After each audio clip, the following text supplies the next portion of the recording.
बाजार में 2 दिन की गिरावट के बाद आज तेजी देखने को मिली। निफ्टी 178 अंक चढ़कर 25,323 के पास बंद हुआ। सेंसेक्स 575 अंक चढ़कर 82,605 के पास बंद हुआ। बैंक निफ्टी 303 अंक चढ़कर 56,800 के पास बंद हुआ। जी बिजनेस के मैनेजिंग एडिटर अनिल सिंघवी से जानिए आज के बाजार का पूरा एनालिसिस। आखिरकार बाजार में पिछले 2 दिनों की कमजोरी पर आज लगा ब्रेक, और ब्रेक भी बड़े स्टाइल में लगा। मजबूत शुरुआत तो होना तय थी, लेकिन मजबूत शुरुआत होने के बाद जिस तरह की तेजी बनी वो काबिल तारीफ है। वैसे देखा जाए तो टैरिफ के मोर्चे पर ट्रंप के फिर से चाइना को लेकर स्टेटमेंट थोड़ा सा मूड खराब करने वाले थे। कल के सेशन में जो कमजोरी हुई उसमें एफआईएस की तरफ से कैश और वायदा कारोबार दोनों में बिकवाली के आंकड़े भी बड़े थे। घरेलू फंड ने जरूर अपनी थोड़ी सी खरीदारी बढ़ाई, लेकिन उसके बावजूद भारतीय बाजार मजबूत खुलते हुए दिखे। तो इसकी वजह एक ही थी और वो थे नतीजे। कल देर शाम आईटी कंपनियों के नतीजे आए, आईसीआईसीआई लोम्बार्ड इंश्योरेंस कंपनियों के जो नतीजे आए वो बाजार को पसंद आते हुए दिखे। पहला ट्रिगर वहां से आता दिखा। दूसरा, आज रुपए में जबरदस्त मजबूती के साथ कारोबार होता हुआ दिखा। शुरुआत काफी दमदार हुई, वो भी सेंटिमेंट सुधारने वाली थी। तीसरा, कल की वीकली एक्सपायरी खत्म होने के बाद थोड़े से बाजार पोजीशंस के लिहाज से हल्के हो गए थे। काफी ट्रेडर्स की कल स्टॉप लॉसेस ट्रिगर हुए, पोजीशन हल्की हुई, तो वो भी एक अच्छा संकेत था जिसकी वजह से बाजार मजबूत होने की कोशिश करते हुए दिखे। ये कुछ एक ट्रिगर्स थे जिनके चलते बाजारों में जोश आता हुआ दिखा। एक और पॉजिटिव फैक्टर कच्चे तेल की वजह से आता दिखा। 5 महीनों के निचले स्तरों पर $62 के आसपास, जो कि हमारी इकोनॉमी के लिए एक अच्छा फैक्टर। इन सब के चलते बाजार ने एक मजबूत शुरुआत की, लेकिन मजबूत शुरुआत के बाद जैसा कि हमेशा होता है एक नीचे की तरफ का मुंह आता है सपोर्ट पर, और वहीं से बाजार वापस घूमते रहे। ऐसा ही होता हुआ दिखा भी।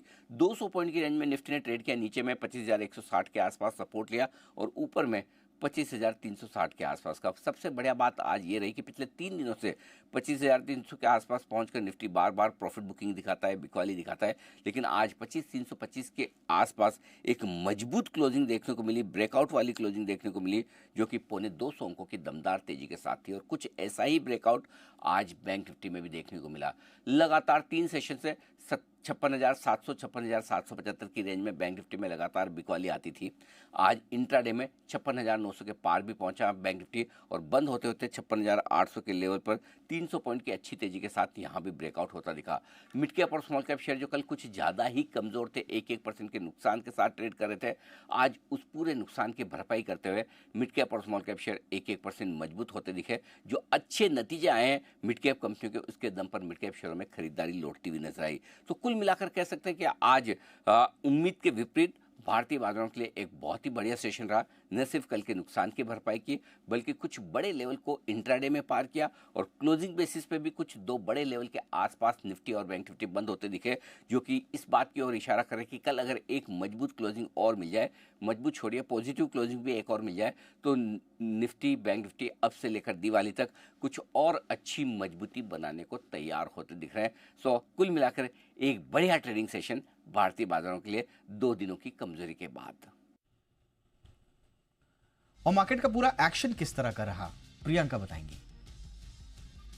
आज बहुत स्ट्रॉन्ग एक रीबाउंड दिखाई दिया इंडियन मार्केट्स में। सारी ही बेंचमार्क्स इंडिसेस पे आप देखें तो अच्छी स्ट्रेंथ थी। निफ्टी लगभग 200 पॉइंट्स की बढ़त के साथ बंद होता हुआ दिखाई दिया 25,300 के आर पार। बैंक निफ्टी में लगभग 300 पॉइंट्स की यहाँ पर बढ़त दिखाई दी, 56,800 के पार वो दिखाई दिया। मिड कैप में 1% की बढ़त दिखाई दी, और इनफैक्ट स्मॉल कैप में भी अच्छी खासी तेजी थी। आज कुछ स्पेसेस ने अच्छा रीबाउंड दिखाई दिया। उसमें रियलिटी स्पेस जो काफी समय से ड्रैगर था, वहां तेजी दिखाई दी।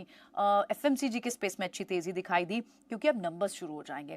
पहला जो सेट ऑफ नंबर्स आ रहे हैं उनमें आप अगर देखें तो अब एफएमसीजी मेजर नेस्ले के आगे नंबर है, परसों कल नंबर है, और निफ्टी के गेनर्स में पहला स्टॉक गेनिंग स्टॉक था नेस्ले, बजाज फिनसर्व फाइनेंस, और साथ ही कंजम्पशन स्टॉक जैसे एशियन पेंट जैसे स्टॉक्स में भी 2.5% की मूव थी। लूजर्स कौन से स्टॉक थे? Auto pack majorly, Tata Motors, Bajaj auto. On the flip side Infosys के नंबर आने, वहां पर थोड़ी स्ट्रेंथ कम होती हुई दिखाई दी। जिन स्टॉक्स में आज एक न्यूज़ का इम्पैक्ट था, कीस्टोन रियल्टर्स प्रोमोटर्स ओएफएस के जरिए अपनी हिस्सेदारी बेच रहे हैं, उन्होंने अपनी 3% ऑफलोड किया थ्रेशोल्ड मेंटेन करने के लिए, वहाँ 6-6.5% का कट दिखाई दिया। लेकिन सारे गोदरेज प्रॉपर्टी में भी एक न्यूज़ थी, इन्होंने जो एक आज सुबह ही अर्ली मॉर्निंग आई एक नया पार्सल जो लैंड पार्सल खरीदा, 4% की मूव हमें दिखाई दी। पेटीएम पर आज एक अच्छी बुलिश रिपोर्ट थी, 2.5% की तेजी वहाँ दिखाई दी, और रिजल्ट का इम्पैक्ट अच्छे स्ट्रॉन्ग नंबर्स आए, जैसे लोम्बार्ड 9% तक की तेजी इस स्टॉक में दिखाई दी।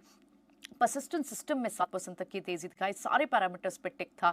टाटा कम्युनिकेशन की तेजी तो थमती हुई नहीं दिखाई दे रही है, 3.5% की तेजी वहां दिखाई दी। इसके अलावा जो दूसरे ब्रॉडर मार्केट के गेनर्स थे उसमें बैंक ऑफ महाराष्ट्र, तो छोटे बैंकों में भी अच्छी मूव थी। Welspun enterprise, share India securities, losing side पे टाटा इन्वेस्टमेंट में थोड़ी प्रॉफिट बुकिंग और दिखाई दी स्प्लिट के बाद। ये 8.5% आज टूटा हुआ था आज भी, और साइंट डीएलएम ये 5% टूटा हुआ था। मैप्मा इंडिया में भी काफी दिनों से मूव थी, इसलिए वहां पे भी एक प्रॉफिट बुकिंग दिखाई दी। सो ओवरऑल एक बहुत ही स्ट्रॉन्ग मूव था और अच्छी रिबाउंड रैली दिखाई दी, और सारे स्पेसेस ने अच्छा कंट्रीब्यूट भी किया।